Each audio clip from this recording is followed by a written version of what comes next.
These two children have Asperger's syndrome. Mum talks about her two children and how their hidden disability has affected their lives. So, in relation to autism with both of your children, which of the following traits of autism do you think causes the greatest amount of difficulty?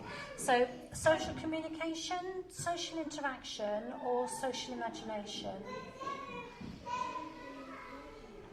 That's quite a tough one. I would say social interaction, probably.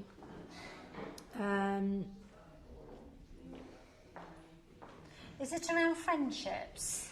Yes, it is. I think particularly with Emily, she very much wants friendships, but she doesn't know how to go about it in the right way. So she finds it difficult because she really wants to be friends with people, but they're backing off because she's too much for them. Yeah, so she becomes a little bit too in your face. Yeah. And it is hard for other children to interpret and understand what it is that she's meaning to do. Yes, exactly that. Yeah. Are there any other traits that either of your children exhibit? Tyler is particularly obsessive. He has his obsessive interest, which is cars, and has always been cars. He will talk you to death about which engine is in which car, and he can recognise them from a wing mirror or something. And Emily is, she has more sensory issues. Sometimes she doesn't like sounds.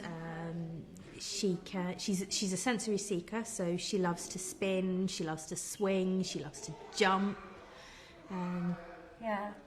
So her type of sensory input, where she's a sensory seeker, is based around balance and is based around her physical abilities, Yes. rather than a sensory seeker that wants to put things in their mouths. She does that as well. She likes to lick things.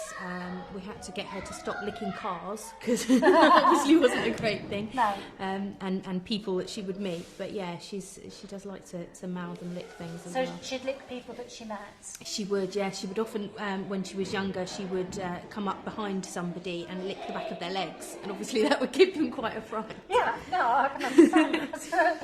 It wouldn't faze me, but then I've been there before. But yes, and quite embarrassing for you as a mum as well. Yes, of course, because this was before her diagnosis as well, so we didn't really understand why she was doing it. But she wasn't a toddler, so she was too old really for these things to be acceptable. Yeah. But then for her, that sensory input was really important. Yes.